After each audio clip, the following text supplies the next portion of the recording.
Hi friends, వామాకు చారుకి కావాల్సిన పదార్థాలు చక్కగా వామాకు తీసుకుని చక్కగా నీటిలో కడిగి పెట్టుకున్నాను. నేను కడిగి శుభ్రంగా కడిగి ఆకుని పక్కన పెట్టుకోవాలి. దీనికి కావాల్సినవి మీడియం సైజు ఒక ఉల్లిగడ్డ, 2 పచ్చిమిర్చి, చింతపండు నానబెట్టి పెట్టుకుని ఈ పచ్చిమిర్చిని 2 బాగా కాల్చాను. నేను ఇట్లా చక్కగా స్టవ్ మీద ఇట్లా కాల్చుకుంటే చాలా టేస్ట్ ఉంటుంది ఈ చారు. ఆరోగ్యానికి కూడా మంచిది. ఇట్లా 2 పచ్చిమిరపకాయలు తీసి చక్కగా కాల్చుకున్నాను. నేను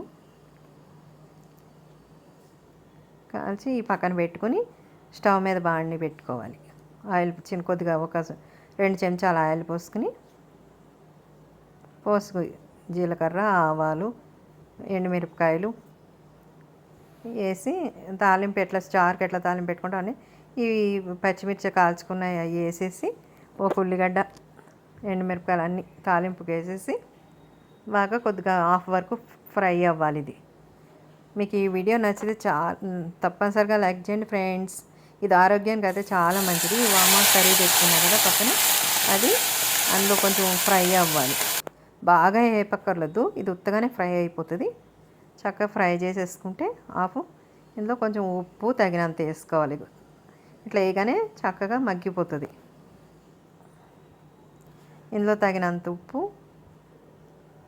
కొద్దిగా పసుపు వేసుకొని కలిపేసుకొని మనం చింతపండు నానబెట్టుకున్నాం కదా, అది పులుసు తీసేసి ఇందులో పోసేసుకోవాలి. అంతేనండి, ఎంతో రుచిగా చారు. ఇది ఒక మరగాలి. మరగగానే అయిపోయినట్టే. కొంచెం మీరు బెల్లం తినేటట్టు అయితే, స్వీట్ తినేటోళ్ళు అయితే బెల్లం వేసుకోవాలి. నేనైతే బెల్లం వేసిన. టేస్ట్ చాలా బాగుంటుంది, ఆరోగ్యానికి కూడా మంచిది. కాబట్టి ఇట్లా కడుపు నొప్పులు ఏమి ఉండవు, చక్కగా పిల్లలు కూడా ఇష్టపడి తింటారు.